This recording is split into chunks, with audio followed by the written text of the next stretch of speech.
Oh, Maybe, maybe. It looks like maybe I'm doing it already, period. Oops, period. Thank you so much. Exclamation point. Little chat period. Maybe.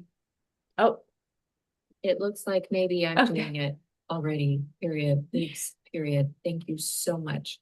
All right, now I think I don't need to I think I can stop sharing. Oh, well, isn't this fun? Maybe I'm doing it already, period. So I'm gonna come over here so much and mute that. Wow. Okay. awesome. Well, this has been just 30 minutes of learning curve, and look at my rosy cheeks trying to get through computers, all the Love fun stuff. Isn't it interesting? I am so fascinated, and working with this massive computer inside my head is so much fun. Working with this computer outside of my body is like, anyway. Hello, Sylvia. Thank you so much for joining me. Thank you, Ruthie. It's nice to be here with you. I'm not even sure. I have done so many things now. I'm not even sure how I'm going to actually move my screen a little bit smaller so I can keep an eye on YouTube and the chat over here.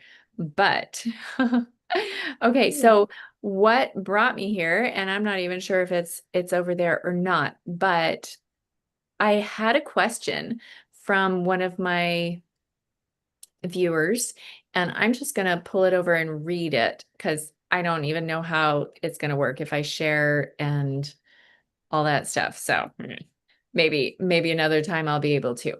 But right now in my baby brain learning, I'm just going to read it directly. This was a comment from somebody who went through my manifestation mini course. And just as a caveat, the manifestation mini course is a part of my greater Create Your Reality course that I went through with a number of people 4 or 5 times, teaching self-hypnosis skills. And Sylvia, for anybody that doesn't recognize you, you can go back and look at, we did an interview like 3 years ago, 4 years ago, maybe. I don't know. What do you think? It's been a Yeah. while. Yeah. So that was back when I was doing my Create Your Reality course and doing lots of interviews and active on my YouTube channel, mainly for my clients in my course and that I was working with. It was so much easier to just say, oh, okay, here, watch this. This is the teaching. Because I don't know about you, Sylvia. Do you end up with your clients, do you end up doing a lot of teaching when you're working with them? Sometimes. Yeah, I would say maybe like 10% of the time would be um teaching and then asking questions and stuff. Wow. Okay. That's interesting. And it's probably just personality differences because we always see the world through our own lens, right? So I look at things through my lens and I always want to understand and learn. So I would spend probably 25% at least teaching them this is what your brain is doing and this is why and let me help you. And so it took up so much of our time. I ended up making training videos and then just sending them to them as like a prep work. And that's how the self-hypnosis course was born. Anyway, blah, blah, blah. Brilliant. Well Um, done. so I got a question from somebody in that course, and that little piece is just a model that I created to help people see that this whole manifestation thing isn't that weird. It's something we do all the time. It's called your reality. and we are creating it. It's the creation, except for most of us are unconscious about what we are creating, right? So I wanted to be more active in my life and be able to see where, oh, this is a pattern and I've done it since childhood and I've seen my mother do it or my father or society, and I want to change it. So really what that whole mini course is about is showing you your inner workings of your mind. But she was struggling with, and this I'm just going to read it directly. And this is for you at SS-DP7 it.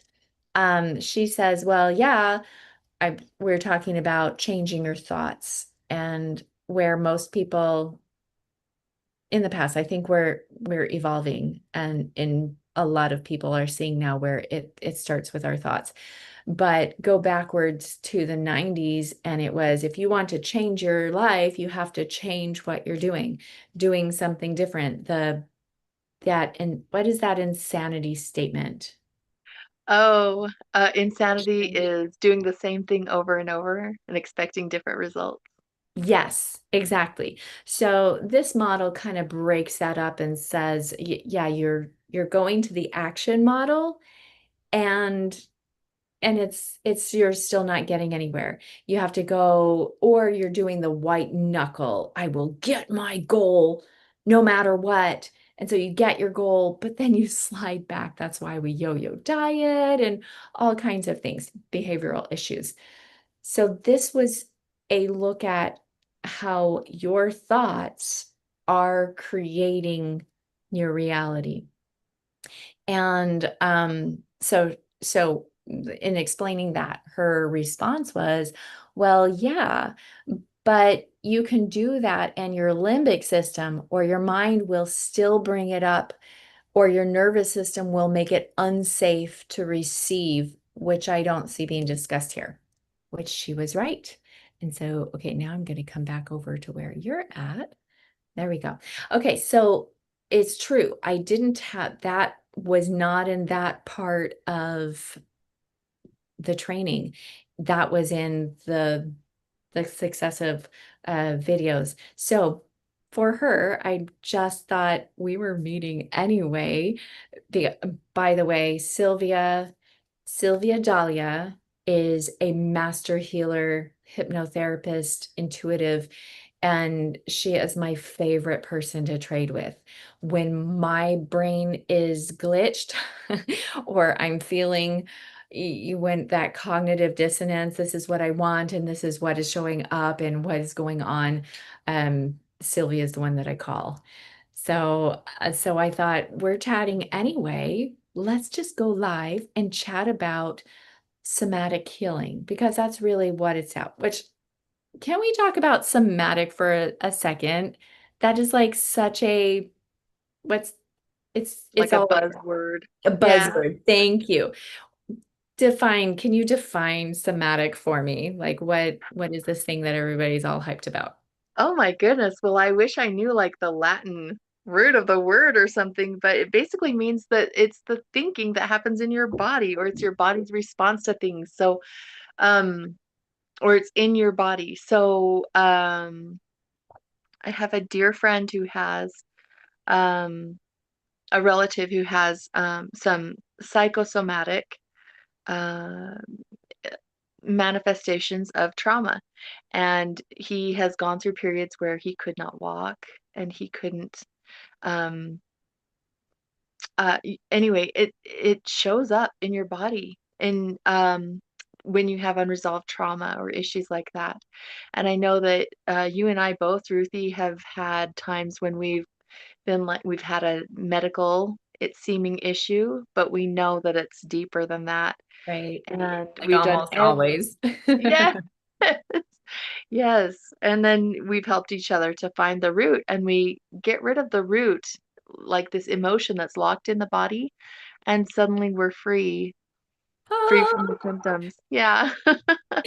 Yes, thank you. That is a wonderful way to state it. So it's I looked it up to be real clear a while ago, and I don't know if I looked in the right spot, but basically somatic it's just the body and kind of separation of what's going on in the body versus the mind. And so you really said it right. It's the thinking of the body, not necessarily the thinking of the mind.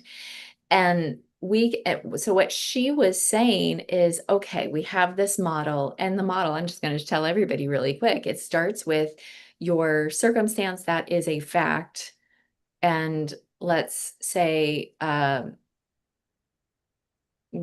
I, I'm not going to go into it right now. So we have the fact, a circumstance, and then comes a thought about what that is. And the thought we might not even catch. The thought might be unconscious.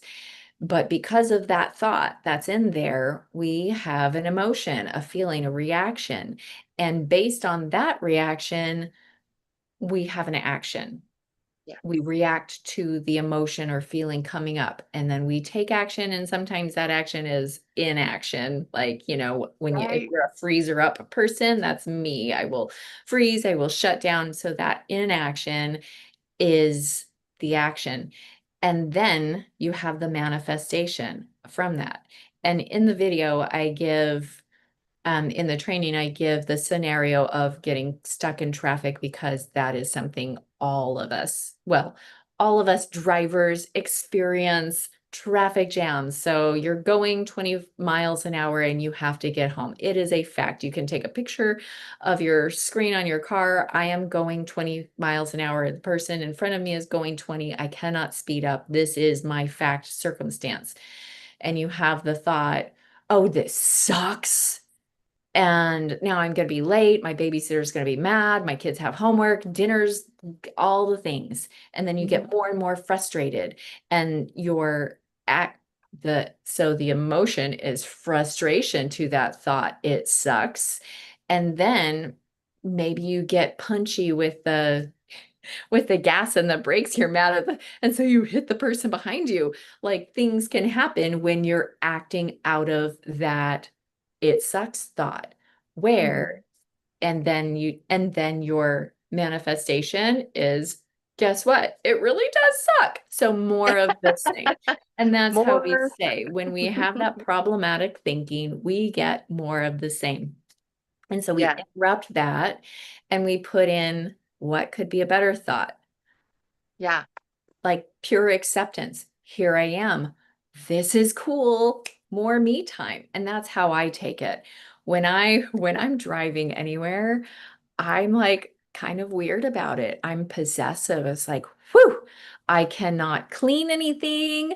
I can't do any work on the computer. I can't do yard work. I can't, no work. It's my Mhm. free time. It's my playtime. And if I get stuck in traffic, woohoo, I can't Yeah. do anything about it. And so I can send a message. Sometimes I will literally take a picture of traffic. Bummer, stuck in traffic. So sorry, I'm going to be 15 minutes late. And inside I'm going, yes, I'm going to finish this podcast, or I'm going to talk to the Lord. It's my me time. And so it completely changes the paradigm. And so then my manifestation is like, it's a good day. I got more, I feel at peace and all the things. So anyway, her question is, okay, yeah, yeah, yeah, I get it. We change our thoughts, but what if your body doesn't agree? And I feel you, girl. Right there, I feel you, because this rosiness, this happened multiple times a day for a full year. Sylvia, you and I have been in contact, and very few. I kind of went into hibernation. My sister calls it cocooning, because in the transition from woman giving off babies, whatever stage of life that's called, into crone, which is like, yep, I'm infertile now. Is Crone that is, what it's called? yeah, crone is like postmenopausal is the crone. Oh, And you think of crone, like an old crone. the Oh my witch. gosh. Yes, the old crone. But it's Ah, because we have changed the connotation of it. It used to be that crone was, I mean, think how we used to think about the elderly. means Mm. to put them in high regard. And Yes. still in Asian populations, the ancestors are so important. But Mhm. I digress. Menopause put me in a state where my body and my mind were so separate that, oh, I haven't shared this with the public yet.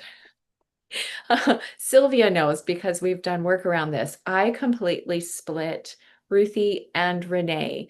I gave my body the personality of Renee so that I could find out what in the heck she needed. Like, so literally, Ruthie, my mind, and Renee, my body, would get together and have conversations with Ruth as the guide. Ruth is my soul, my core personality. And I would like children, okay, sit down, girls, let's work this out. Because sometimes we are in conflict. It's that cognitive dissonance. I know that I should speak kindly to my husband, but he is so irritating, and all of my body says to slap him. Yeah. So how? That's not true. That's not true anymore. Well, Oh, well, okay, but sometimes though. okay. So the question is when that comes up, because 95% of the time say we're all just beautiful, lovely creatures. But that 5% of the time where we go sideways, it is almost always body driven. Mhm. Like I feel anger come up the back of my neck and like claws going through my brain, and then it comes out of my mouth, spewing Mhm. at whoever's in front of me if I don't clench my teeth shut. Mhm. Do you, am I the only one? Do you? Can I tell you? Oh, so my experience, I'm still premenopause, and but I would go through a week out of every month where I was a monster, and I would tear down my kids' confidence, and I would just see, I would push my husband away and be mad that he was so distant. And I was like, I got to this point where I was Come like, and hug me. kinda, yeah. And I got to this point where I was like, God, this cannot be your plan for this cannot be how you planned for it to be.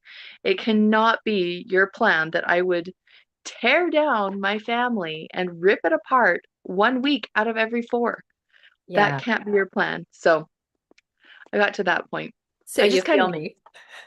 yes, I That's what do. you're I saying. do. And Yes. I think, well, since my menopause journey and I've been looking, it isn't just menopausal women or perimenopause. Really, the menopause for most women is like you've transitioned and you've calmed down.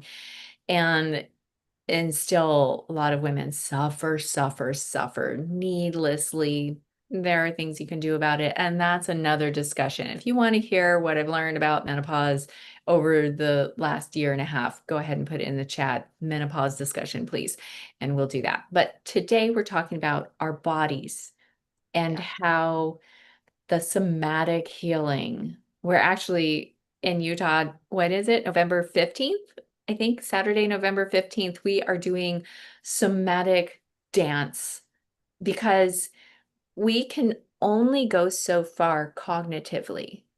You understand, you get the understanding, but still, like, you get that pit in your gut. Anxiety resides, for me, anxiety resides in my gut or comes up and there's a rock in my chest. Anger creeps up the back of my shoulders. Pressure, what is it called? Responsibility rests on my shoulders. So what are some other terms? We did a lot of parts therapy in school. What are some of the other terms that people use all the time? Like, Oh gosh, a stiff neck. yeah, here's Um, actually that's religious. A stiff-necked people. That's yeah, and it you is, do. but it's Yeah. also, yeah, but it's just like also if somebody, yeah, is a pain in the neck, You're or a such a pain in, pain in the neck. Yeah, or a pain in the back, You're breaking my or back, man. Yeah, yeah, yeah, um, knees having to do with humility and yeah, pride. yeah, yeah. The yes. So we have it in our language. Every language is connected to body. The feelings and the body, they are one. We feel in our body, we think in our brain, and then we somehow come together and move forward. And so it Mhm. was an excellent question, which we do get into in, I mean, in my course. That's a huge part of hypnosis is, well, you tell me how you do it in your world, but for me, it is softening. And here's the key. Okay, I'm going to say it again. It's softening, which is so counterintuitive when we're hurt, when we're upset or hurt. We shield and we brace ourselves for impact, and we're wounded, Yeah. and it's not helpful to allow the healing to take place. We must soften. And that's why hypnosis is so powerful, because you cannot get into a state of hypnosis and, okay, that's a lie. I do that. I've been practicing this so long, I cannot lie. It's my there's a part of me that is the lie monitor, and it just comes out of my mouth. That's a lie. So we do have people in session that will soften to get to the space. And we have, this is why I have you, because I go squirrely, and I do more training and education, and that's not always necessary. But for the person like me who needs to understand, I'm going to explain it in Mhm. detail. You get into a space, we get into a hypnotic state, which is just relaxed and open to suggestion. Like when you're in the movie theater or you're on the couch and you're watching movies, be careful what you're streaming in. It's called programming for a reason. So you're in a relaxed state and you're open to suggestion.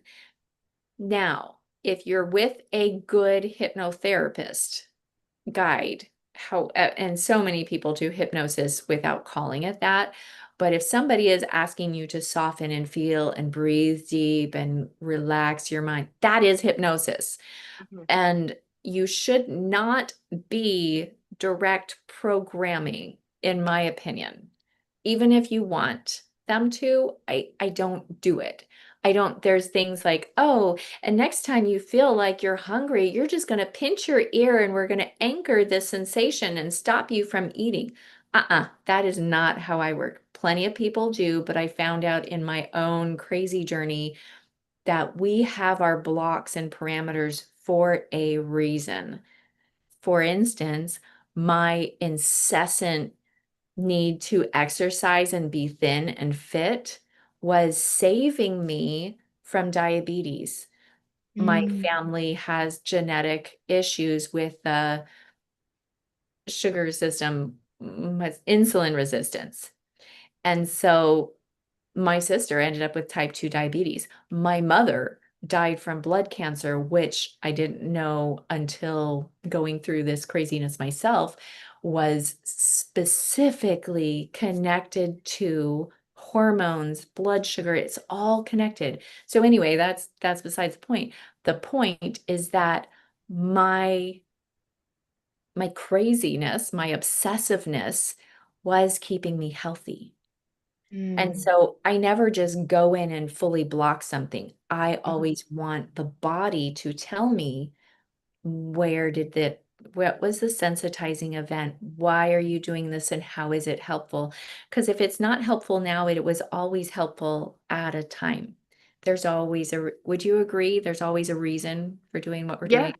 Yes. I think even if it was just useful because it got you negative attention, and otherwise you would have been attention starved. Yeah. So even if you can't go back and find anything good that it ever did for you, that's probably the good that it did, is that maybe it got you some negative attention. Right. I mean, there's always some way that it was useful. I think you're right.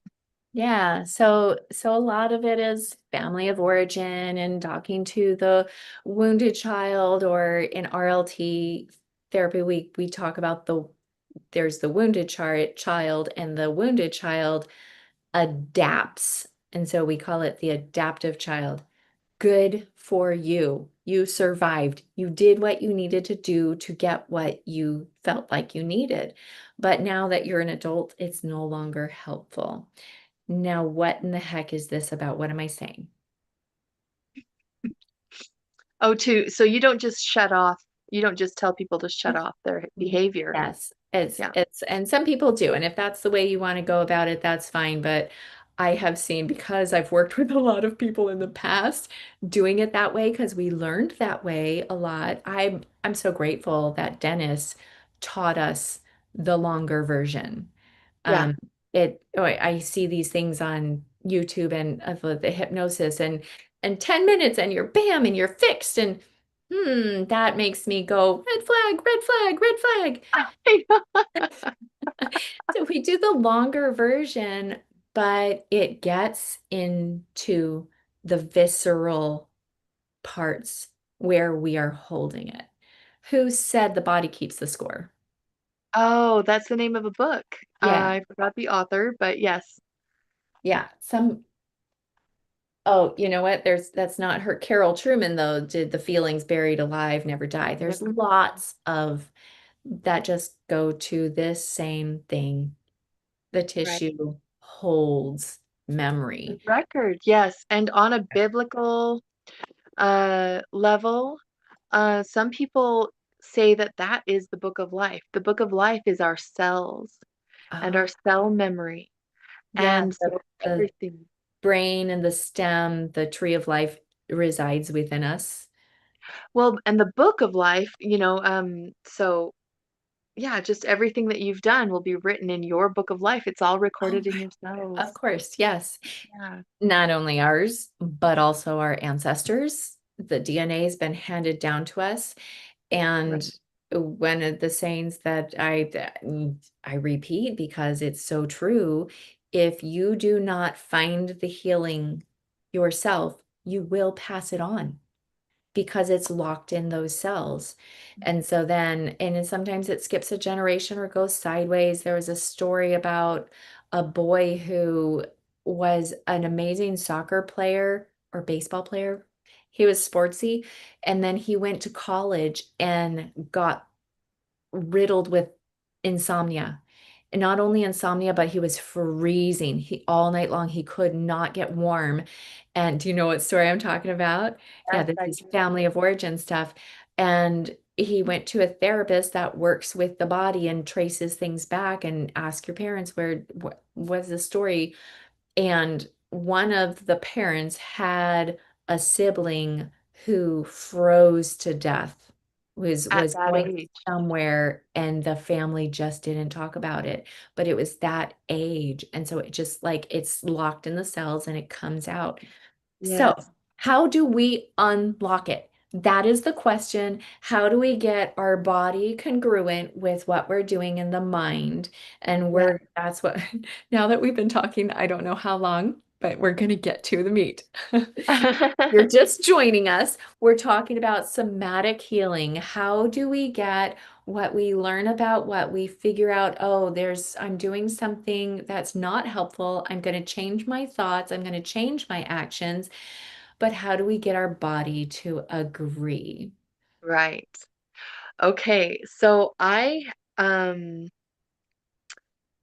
what I love to do, one of the things I love to do is imagine that that part of you that keeps reacting in a way that you don't want. So, for instance, for me, it was treating my family, reacting in rage, and I couldn't see it coming.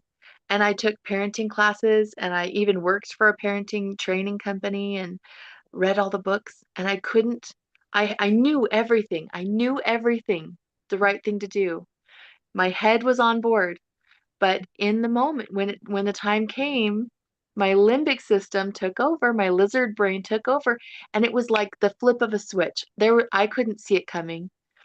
And then I would They be call that screaming. amygdala hijack. There you go. So, and my family would suffer, and then I would just beat myself up and promise to do better and white knuckle it again. Okay, so what I found out was that if I treated that part of myself that was coming out in rage, if I observed it and accepted it, Mm. awareness and acceptance, these are Ruthie's 4 A's. I did it before I. Awareness, acceptance, then you can analyze it, and then you can adjust. Yes. So, and I kind of was cruel to it at first. I called it my dragon, and I was like, I know you're there and you are not taking over again. I see you. And it was kind of, but it was a way for me to start. And now I'm like, I look at that part of me from that so long ago. And even though that helped me control it at first, I don't know. I Now I would face it with love. And I didn't know Ruthie's steps, those 4 A's. I didn't know those at the time. And that would have sped my self-work along by exponentially. So I would recommend it. But it's so the awareness, I became aware I've got a shadow. I've got this darker part of myself that I cannot see it coming. It sneaks up and it is rageful. And then my acceptance, it's like, well, I guess it's just part of me. Maybe it will just always be part of me. And I'm so yes, sorry. I just for people listening, that I yes. want to just can we slow it down and go back in your mind to when you were just figuring out, okay, here she comes, the monster is coming up and into me, and you have that awareness piece though. What does it look like in your body when you're accepting Okay, I on a loved your visceral level? yeah. I loved your description of how it feels for you when that claw comes forward. For me, it's this rising in my chest, it not like a good feeling, but like a bubbling over. And it really does feel almost like I'm becoming a puppet to this part of me. And I used to think that maybe it was like an evil spirit or something. Aw. But yeah, but now I'm like, no, that was the wounded part of me. It's a PTSD damaged part of me or adaptive part of me that You go back and find the part, the adaptive child part that survived by getting angry well, or and yes, or that perceived that anger would be would safer. protect, or yeah. Yeah. Yeah. Yep. Made And peace then with the with that wounded adaptive child. yes. And yes, and then I go back and I explain to that child version of me, like, I've got this now. We're safe now. Nobody's gonna harm us. I won't let anybody harm you. And we're in a we're in a better situation now. Um, so yeah, somatically, I would feel that bubbling up in my chest, and I would kind of turn to it. At the time, my best tool was to turn to it and say, I see you. Like, I see you. You're not taking over right now. Huh. And in a way, that was the most compassion I had to offer it at the time. Now I would offer it more compassion. And I would say, okay, come on in and sit down with me. Let's have some tea. Let's talk about what you need. What are you afraid of right now? And I will tell you right now, my root fear is rejection. Mm. And almost every time I get caught in a negative emotion and I can feel it in my body somewhere, I start asking questions in compassion and stillness and softness. And it always goes back to that fear of rejection So for what do me. you do when it comes up, that monster comes up? And for me, because is what happened to me over and over, I didn't quite understand anger. I I adapted opposite. That was my sister's role. She went outward, I went inward. So I became the super passive pleaser. Let me help you and do everything I can to make it easier on the person so that you would love me, so you won't hurt me. And it worked. It worked really well for me. I didn't get beaten where my sister and my mother who yelled did. So it was really locked in my brain. This is how to be. But for me, it was menopause that brought the in fact, that's I created my Monsters and Mavens group because I would feel locked at the back of my mind looking through my eyeballs with somebody else taking over. I it Yes. it I really did think, do I have a demon? Do I? Yes. And it wasn't. It was just this primal part that comes in and takes over. Um, I want to show how this happens to people that think, because I know there are more people than me that wonder, oh my gosh, do I have multiple personalities? What's wrong with me? Yes. And so pretend this is a mirror. I don't have a mirror that I'm willing to break right now. But if a mirror, I don't like when people say they're broken. It's not true. It is it is a lie. Cast that out like the devil. Our brains aren't broken. We're not toasters. If a toaster oven breaks, it doesn't heat. But if a mirror breaks, let's pretend this is a mirror. If a mirror breaks, you can still use it. It still has both pieces. The difference is that it's split. You can see yourself in this, you can see yourself in this, but there's a crack. And you can split it in many different ways. You can splinter a mirror. I have splintered my mirrors. I've broken my mirrors and then still used them because I didn't have another one with multiple cracks in it. So it still works. And what happens with trauma is and it doesn't have to be big trauma. People think, oh no, I don't want to do hypnosis because I don't know what kind of secrets will come out. I don't know what kind of trauma. And if I find out that I've been abused in such a way, it's just I can't handle it. And what I have found most of the time now, there are people that have experienced legit, real devastating trauma. And the crazy thing is, the people that have experienced heinous crimes against them physically, they don't seem to be psychologically any worse than the child who perceived such heinous crimes against them mentally. Mhm. It's still abuse. And there's so many forms of abuse. It's how we view. Sometimes it is not abuse at all, but the perception of that 5-year-old child, it is abuse.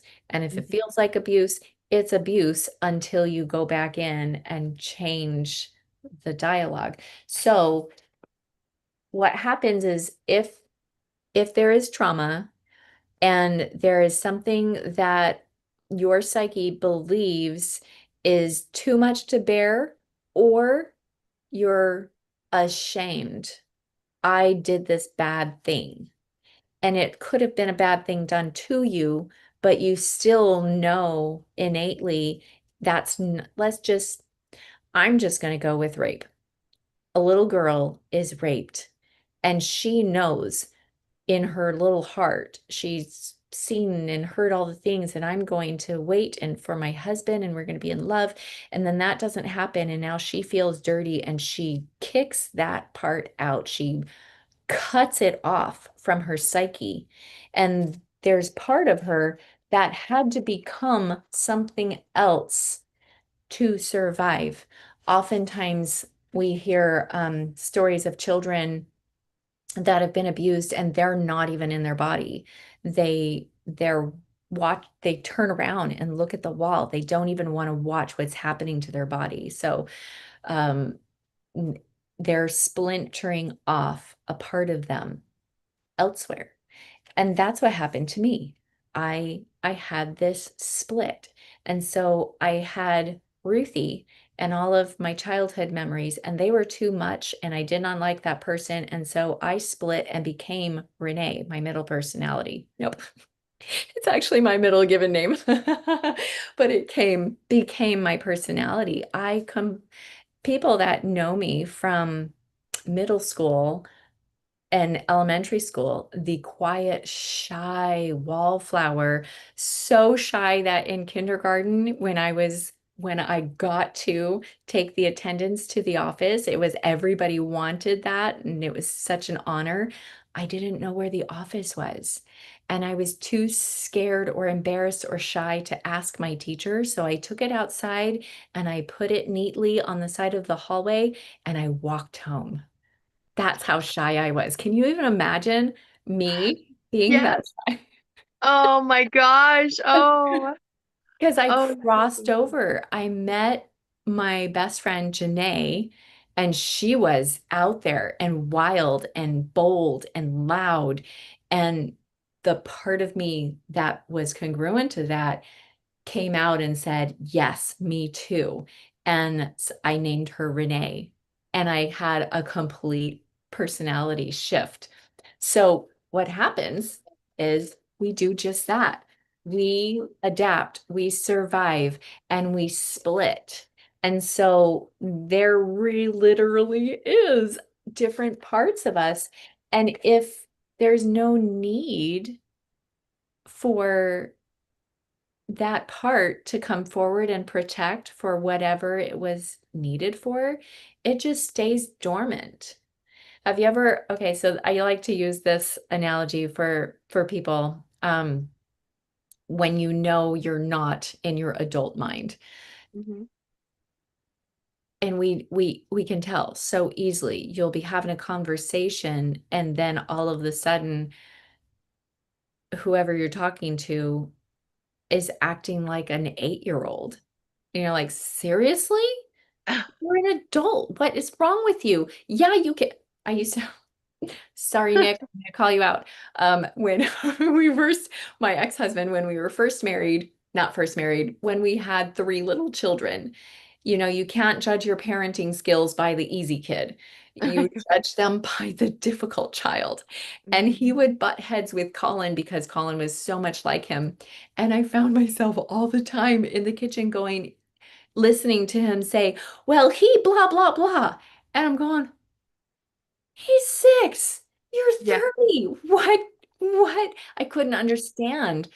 But now I understand that whatever was going on with Colin, he was a mirror to him as a 6-year-old. And so he was literally showing up as that adaptive child, 6 years old, ready to duke it out with his own son and recreate the things. And it Right. sounds funny, but it's not funny. It's not sad either because we have these rejected pieces of us that had a purpose, that Mhm. had a job, and we need to celebrate them. We need to celebrate those adaptive wounded sides of us. And like you said, we're going to love her, we're going to see her clearly, and it waits until we are adult enough. Our amazing wise soul knows when it's time. When we are ready for change, it comes up and peeks out.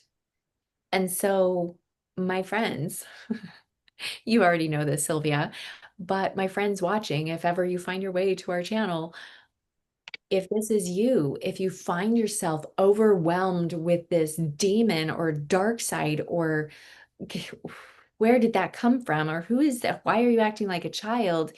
It's because, surprise, you're ready to handle it. Now, Mm, how you handle it makes all the difference in the world. That child was stunted. The growth in that part of your psyche was stunted at that age because there was not an adult, wise. enough or aware enough to take you by the hand and hold you on their lap and explain how I'm so proud of you for doing this and this is actually truth and show you a better way so that then you can grow up properly. And so now it's like, oh yeah, that pain, that trigger, one more sliver of me to mend because that's what the atonement is, right? Mhm.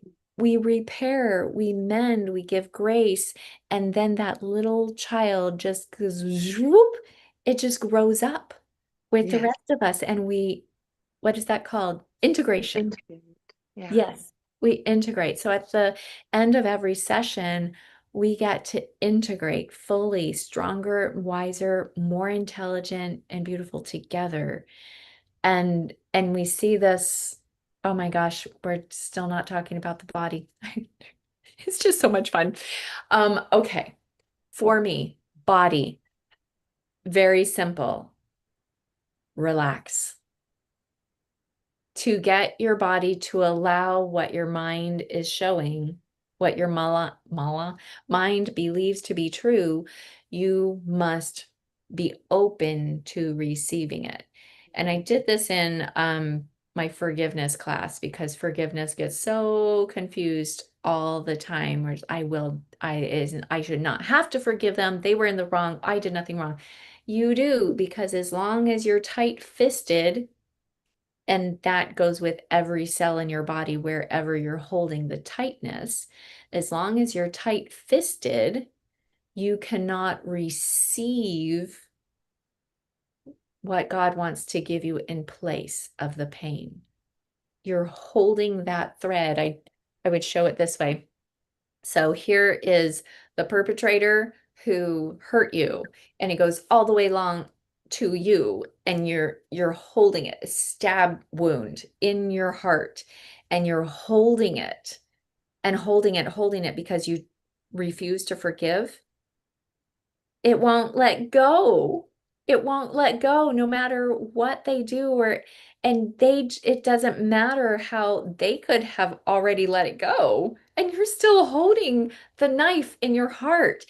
There has to be a physical opening to release it and then it's gone. Would you Mhm. agree? I would agree. And when you say, I think it might be a little bit harder to understand because when you're saying there has to be a physical opening, um, but something that might help illustrate is that when you relax, when you soften, your muscle fibers actually do loosen from each other a little bit, and your heart beat, beats more regularly and more slowly and peacefully. Your cortisol goes down, and your so that you're able to digest. So your bowels open, which is one of the ways that we actually do process emotions through, because emotions have a chemical partner. They are a chemical thing in our body. And if we want to process emotions, that's one of the ways is through our excrements. And so through tears, sweat, pee, and poop. Yawning, laughing, Oh, yes. Oxygen any exchange. any Yeah. opening or softening. And Yes. constipation, if you have issues with constipation, what are you blocking? Like, thank you for sharing that. That's the physical side effects of the softening or the opening. So simply so energy can flow. There's Yeah. nothing weird or woo-woo about it. It is literally physical so that our systems can flow. And Hmm. why do we have so many problems with infertility and digestion and all of that? Because when we're tight, we're holding ourselves in that sympathetic state, fight or flight. Yes. And then you blow through your minerals and we're already having magnesium chelated out of us like crazy because of glyphosate. And then we have all kinds of people going around with hormonal imbalances because we're deficient, because we're stuck in this pain cycle. Right. So, again, somatic, your body, for your body to receive the healing, you have to be able to soften and open. And that, for me, the first step is breath. And sometimes starts in the chest, but if you look at a baby breathe, a baby, when they're relaxed, they always belly breathe. Always, always, it's diaphragmatic breathing. So if you want to help push your body into that state, you can breathe and drop it into the belly. That's really hard for somebody sometimes, some people sometimes. So another thing is your ears. You're right in here. There's there's your ear hole. I don't know. Hmm. Can you see Yes. my ear? Okay, Yes, so I there's the can. ear hole, and then there's the top of the ear, and you want that in between part. So Okay. that part right in there, if you massage, that's gonna, oh, doesn't that feel good? That feels Like so you give good. that to a dog or a cat, and they're like, "Arr." That is triggering your vagal nerve, your vagal system, your vagus nerve. So that, and then just go down to the bottom of your ear and pull down because it opens. And then there's like on the back of your ear again. I don't ever know exactly what the spot is. So I just start at the top and I pull it down and I throw it out just in case I get anything. So there, whew. So you start in the ear, massage, massage, and pull down, and then go back around it. And you feel now just that, can you feel the energy buzzing a little bit more? Yes. It's so nice. There's other points too. This one, oh, this activates your sympathetic. So don't do that when you're in anger. What's another one? I know there are other ones. That's just Um, the top of, you can Google them. You can YouTube. There's lots of ways to get into your parasympathetic, get your vagus nerve, because the vagus nerve is the largest. It goes from your brainstem all the way through your heart, lungs, and digestion, and then spreads out through everything. It's your homeostasis device. Do you know any other trigger points to? yes. So oftentimes when you're in fight or flight, you've activated the lizard brain, right? You're Yeah. more in the I, lizard I brain. like to, here's your limbic system, and then it's covered up with your frontal cortex.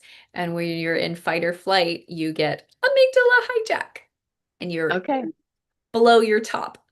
Yes, you blow your top. That's right. So something you can do is you can put your hand on the back and on the front, and even just the warming sensation of your palm on your frontal lobe will draw blood flow up to your prefrontal cortex, and Mm, you will be able to access your higher brain. Also, just asking a question. So you can put your hands here and you can say, "Is this even mine?" yeah. You can say, "Is this appropriate?"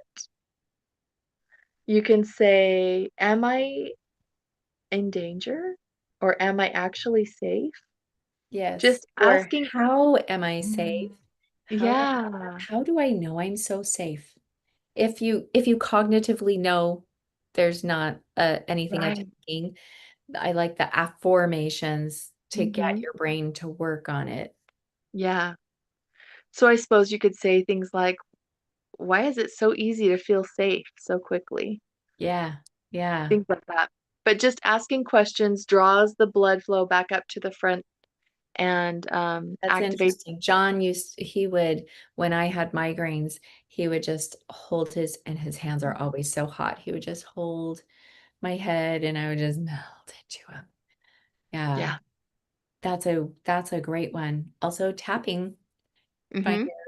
your middle. your middle points and then go Yeah, down and over. So your soft tissue just area right wherever it here. hurt. Yeah. If it's tender, then it's a good thing to be rubbing it. Yes. If it's tender, you've got some stuff blocked in there, and then you can just Ooh. tap it. And the simple go-to easy, you can look up EFT for free, but the simple go-to easy is I like myself, I love myself, I accept myself. And you don't even have to completely believe it, but I just looked up at the time, it's October 2/2 and it's 3/3/3. Just love those Fun. things. I like myself. I love myself. I accept myself. And then I like to do my eye quadrants. Look up. Let's just do it for fun.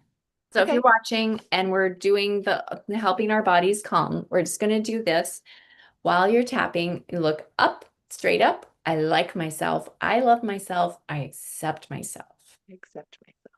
And then you look at like 2 o'clock. I like myself. I love myself. I accept myself. And then down 4 o'clock, I like myself. I love myself. I accept myself. And you're not turning your head. See, yeah, you're doing it perfectly. Not turning your head. You're keeping your head forward. You're using your eyes because your eyes go in the different Mm, quadrants of the brain. And so you're amplifying that truth in all parts of the brain in case you're unsure of it, wherever it is. And then you go to the other side. I like myself. I love myself. I accept myself. I like myself. I love myself. I accept myself in the top quadrant. And then I just wipe it out. love that. Okay. What else? Are there any other body Yeah. tips? Oh, Oh, yes. do share. So, okay, so just okay, so we could do this right now. So, if you wanted to close your eyes, and if anybody's watching this now and you wanted to play along, close your eyes and just ask your body if there's anywhere that feels tense or stiff or tight, and just kind of feel around and notice that. And now You want to work on start. me? You want to do this? You want to do you want me to be the, Sure. Well, it's so simple. This is something like oh, everybody okay. can do this with us. Okay. Okay. So just go ahead and oh, well, okay, set the intention. Like, I don't need to hold this tension anymore. I I think I'm gonna go ahead and let this tension go now. If it's ready to let go and I don't need to learn any lessons from it, I think I'll just go ahead and let it go now. And then start moving. And I'll kind of describe my own real quick, but I can feel a tension in my trapezius and my rhomboid muscles. For those of us that don't know anatomy very well, what is that? Okay, trapezius are these muscles that bodybuilders Oh, like it traps. makes Okay. Yeah, my yes, husband your calls them traps. traps. Okay. Yeah, yeah. And then down below that, between your shoulder blades and the spine where those meet or what connects those are your rhomboids. Okay. They're the ones that pull your scapula back like that. And We sorry, actually have people watching. I hope you're doing this. yeah. And Let us know if so, you have any questions in the comments. I am watching the chat. Okay. Go ahead. okay, Sorry. that's okay. All right, so you just kind of roll around and just see what wants to move next and just go with the flow. I mean, and it doesn't even have to be symmetrical. It could be like it's gonna look a little bit like interpretive dance. Which is exactly why we're doing the somatic dance party, because with Yeah. no boys around, just women, because Yeah. sometimes you need to trust your body's innate wisdom and how you need to move. Yeah. We learned interpretive yoga. You just listen to Mhm. your body. Our bodies are so intelligent, and it breaks my Mm. heart that so many people hate on their bodies. Mm. I was one. I just, the more I hated my body, it, looking back and doing the work later, it was absolutely congruent to shame. Yeah. Some of it was given placed on me, and a lot of it was my perception and belief systems that, oh, I am bad. And it wasn't me. I didn't want to do it. My body had, it's, That's oh, and yeah. it's so wrong. My body has guided me. When I first split Ruthie and Renee to figure out menopause, my mind and my body were at war a little bit. It was bickering, all the bickering. And Mhm. why can't my body just shift and blah, blah, blah, blah, blah? And my body would be like, well, if you would give me what I need, I am ready to transition. Oh dear, what do you need? And then I started listening, Yeah, and she will always speak to you. yeah. And you start by just what you're saying, listening and how do I want to move? What is going to feel best right now? I had something under my right ribs, but it left and soft as soon as I said, "Oh, that doesn't need to be there," and it just it was just. Nice. Oh, But I've been nice. doing this a long time. Hmm. Yep. Uh, And so just the movement, it's almost like a permission and then loving every part of it. Um, a song I sang a lot growing up was head, shoulders, knees and toes, knees and toes. But also, I'm all made of hinges 'cause everything Everything bends. fits from the top of my head. Yes, Yes, yes. and they're just such simple songs that it's like, I love my body. Look at all the wonderful, miraculous things that your body does for you. Yeah. And so it just deserves all the love. And what I've learned is nothing heals as fast as love. Amen, sister. Yes. Okay. For people with animals, dogs Mhm. specifically, I'm thinking dog training. You're never going to get what you want out of the dog as quickly as if you give praise and love when you catch them doing it right. You Right? teach, and that goes with children and adults as well. Praise, Mhm. praise, praise. Oh my gosh, thank you for getting the door for me, honey. You're holding stuff. That's so sweet of you. I cannot believe how appreciative I am that you started dinner for me. I know I was 15 minutes late on my call, and I know that's frustrating, but thank you so much for helping me out instead of yelling. The praise, the praise, the praise. Body, same thing. Thank you. Thank you for doing the best you know how. Help me hear you. Help me help you. How can I help you? That's another thing in RLT training we learn with our relationships. We have what we want, but if we give a direct order and it's delivery, right? This is what I would really love. What can I do to help you give me that? Right. And the Right. body, that's our first relationship is with this Mhm. body of yours. You're never getting away. Another simple, simple, simple thing is when you're stuck in a something and you feel it, you understand it, but you are tight and you're angry and you don't want to comply, go for a walk. Mhm. Go for or do you ever angry clean? That was never my gift. Sometimes I'm like, secretly, this is a secret. I'm secretly appreciative when my husband gets grumpy, because then I will get and I'll get in a huff, and it gives me a good excuse to To go like clean. stay distant, and I will clean. I will be up at 11 o'clock just scouring this and that and another thing, and I work it out of my tissue. Nice. Water also is wonderful for me. If I get in the shower and I let the water, it's just the warm. Yes. Another, you want to hear another secret? Sure. Yeah. My poor husband. Um, I totally set him up. in Texas, we had a giant garden tub, and he was never, ever, ever a bath man. And he had to tell me, like, the first 50 times we took a bath, this Mm, is, I won't use the words he used, but he's like, I can't believe I'm taking a bath. But I would put in the warm water. I would, so automatically pushing into sympathetic, parasympathetic, sorry.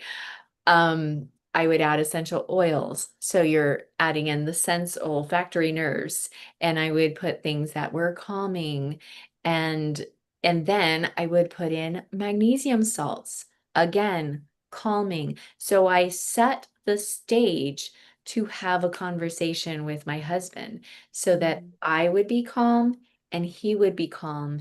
And then it just was so much easier to bring up difficult subjects with love. mhm, Plus, we're naked. You're open and mhm, exposed. It's so mhm, much easier to verbally be open and exposed because you are. So I tell some of my couples clients that just like if you're open to it, have discussions in the tub. Never, ever, ever have a difficult conversation in your bed mm, because that is sacred space. mhm, This is my guest bedroom, but in our room, it's like a shrine to our love. We have pictures of us all over the place of our before you're married pictures. And and I love them. And I'm reminded, and we honor our bodies because now tell me if this, I know your husband is so sweet and you guys have fixed all your problems now. So 95% of the yeah. times everything is joy and bliss and you're Mary Poppins. But that 5% of the time when things go a little bit sideways, is it not, it's just back here. It's your adaptive Mhm, children go like you could go duke it out and your bodies who love and feel safe together could take a nap. Do mm, you ever feel like that? Or like, oh, we can sit and have a glass of tea and just let our children bicker and and duke it out. It's not it's not our body's fault. And no. still we tighten and you know, we make fists often and we lock our jaws and we're like, you, tit, tit, tit, tit, tit, tit, tit. And we make our body feel like our protector, our warrior is unsafe. Mhm, And now mhm, sometimes they're not. And that's a whole other thing. And you need help with that because that's not okay. No abuse is okay. But for me and my husband, it's always just our adaptive children at war. And we call truce at bedtime and we allow the somatic healing to occur because I might get in bed and I'm like and I'm over on my side and I don't say anything and I'm just going to curl up in a little ball all by myself and then out comes the warm hand on my back mhm, and I soften and I remember his little boy fighting with my little girl, and we're in our safe, sacred space. So I can roll over and we can hold each other and we don't even talk about it. We don't discuss it. And mhm, 100% of the time in the morning, I'm sorry. I don't, mhm, I was caught. I was caught in the loop and I'm sorry. I'm ready mhm. to talk about it now. Uh, and I'm so grateful that he agrees and is on board with the whole white flag sheets Yeah. area. I love that. I love that. That's beautiful. So for somebody who maybe is in a maybe they're single, Mm. um, what would your advice be to them to have a safe place or an anchoring experience like your husband's hand on your back? Well, okay, so I'm so glad you asked. There is I don't remember the doctor's name, but she created the havening touch, which is it's so I think it's so cute how we humans were like, "Oh, I invented this." Whatever. Well, but We you have know, bodies and we've been doing it, but she calls it the havening touch, and it yeah. is simply just you're crossing over. So you're Okay. doing the left brain, right brain crossover because you're now that, and you just soothe yourself. It's self-soothing. That's what we call it. And the more you go up and down, and and then you lock in your imagination. For me, this is what I add to it. If I'm in bed and I'm all by myself, because sometimes John is, yesterday I had a sideways day. I had to do some work and I was chicken and scared and I fought with myself most of the day. And I went to bed and I just held myself, Yeah. literally crossed my arms and I hold my chest and I breathe. And now this is what I did as a girl when I was alone. I would kneel over I had to kneel in my bed because we were in Florida and there were cockroaches and there were monsters under the bed. So I did not Yeah. ever kneel beside my bed. I kneeled in my bed. But so I would fold over and I would imagine my head on my pillow would be really laying on my Savior's lap. Mm. And I would imagine and feel his hand on my back and Hmm. stroking my hair. And our imaginations are powerful. So If we you've been watch, doing I you've have been been doing doing healing it. hypnosis since you were a I little girl. have. When I was in yoga teacher training and we learned about meditation and where your mind goes and what you do, I was like, oh, well, I've been You're doing like, this "Oh, since I was a kid. yeah. But that's what you do when you are in an unsafe environment, you adapt and you learn how to take care of yourself in the best way you can. And Right. God leads us. And we never ever this is why I'm so glad that you talked to your shadow side sweetly now, Yeah. because we always celebrate that adaptive child. They kept you safe because you're alive right here and you're sane most of the time. And so I give so much gratitude for that little girl of me that just did the best she knew how. And we untangle it all now that we're adults. So, to recap, because we've been just chatting a long time, get in your body, slow your breath, get into the acceptance piece. You've got the awareness. Okay, my brain says this, I feel something else. There's tightness. Accept what is. And then love it, love it, love it, love it, love your body. And if it's hard to love your body, find somebody who can.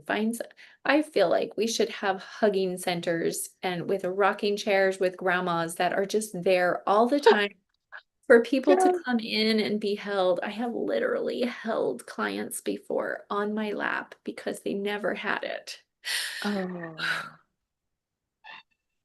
And it's awkward. And probably if I was a psychotherapist, I would be probably breaking laws or whatever. And I get permission, express permission from both of us in our bodies.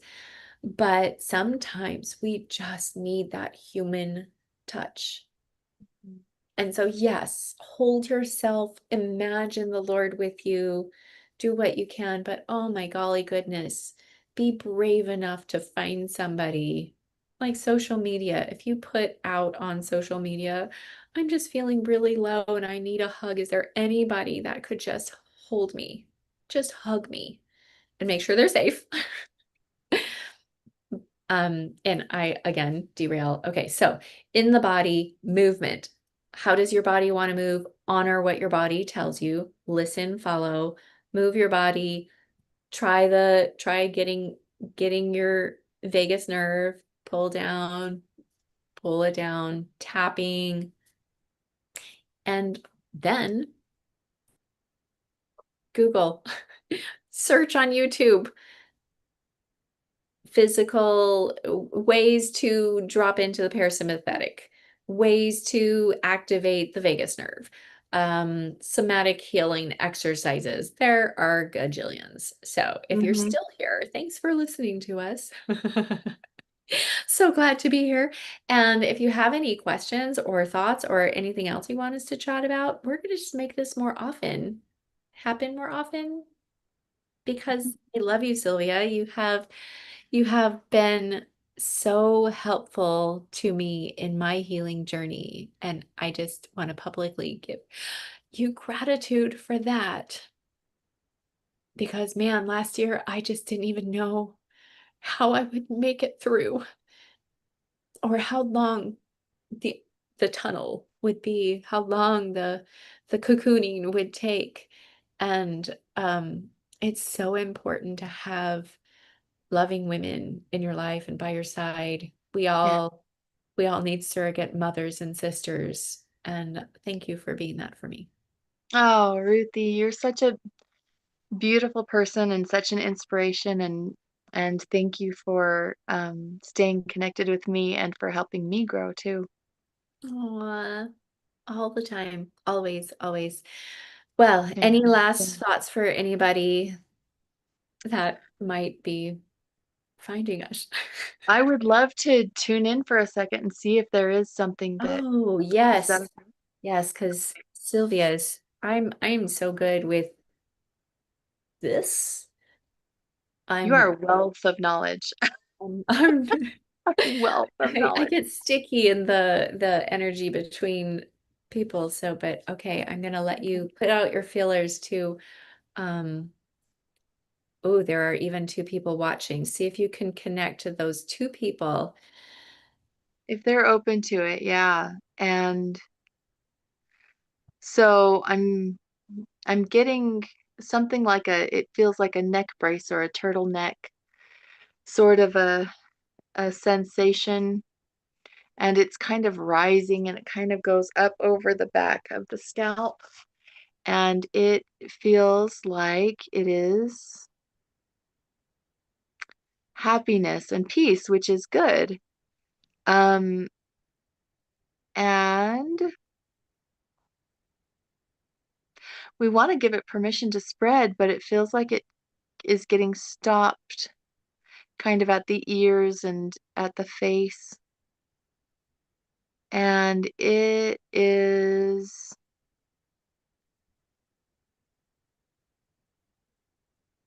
anger and resentment are in the face, which I think could be a symbol of like that's the way you're used to showing up in your relationship and in your world. Um, and you don't know how to let it go so that you can let that happiness spread. I can feel the heat on my ears, like the happiness wants to, it's like pushing there, but oh, so also ears are not included in the happiness. So maybe you're also having trouble accepting the good things that you may be hearing or the loving things that you may be hearing, whoever this is. So many of us mask. Mm, Wait till menopause. You can't help but take the mask off. yeah. Let's see. So, yes, it's going to feel like a rose blooming as gently as the pressure of the petals of a rose as they're opening. It's going to blossom. The happiness is blossoming on your face underneath this mask, and it's gently pushing this mask off. And it's kind of like a thin coating of clay, like if you've ever had a clay mask that you put on, and how if Mm. you begin to move your facial muscles, it begins to crackle off. And this is it's just crumbling off of every part of your ears, even inner ears, and every part of your forehead, off of your eyes, nose, mouth, even inside of your mouth and down inside of your throat. And now the happiness is moving over all of that, and it kind of it's moving over like this and it's ending at the chin, but it's Okay, so now it's completely covered in happiness and it's filled with happiness and it's an allowing. We're going to allow this happiness to come into your life, allow the way you see the world to encourage your happiness. We're going to allow the things that you hear that are loving and joyful to come into your ears, and anything that lands on your ears or that your eyes perceive, or your nose, or your lips, or your tongue, anything that is not in alignment with truth and love is seen with compassion and empathy, and you just kind of give it a hug or let it drift away.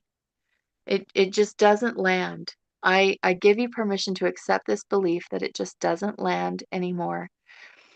And this happiness keeps blossoming like an ever-opening rose, more and more new petals inside, and they're growing and they're progressing, and they're so beautiful. Picture it your favorite color, the most joyful color for you. And okay, and we're going to allow this happiness that was just a turtleneck, we're going to allow it to roll down shoulders, down the arms, and dripping off the fingertips. It's going to go down over your chest and over your back, all the way around, on your pelvis, all the way around, down your legs, front and back, down your feet, top and bottom, and dripping off the ends of your toes. You're completely covered with happiness, and the cool thing about this is that it seeps in gently and comfortably into every muscle, every nerve, every fiber, every bone, all the way to the marrow. And then if you're watching this and doing this exercise, take a deep breath in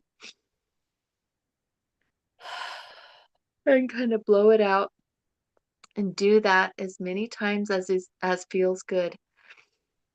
We're changing out the energy. We're exchanging the old and accepting the new.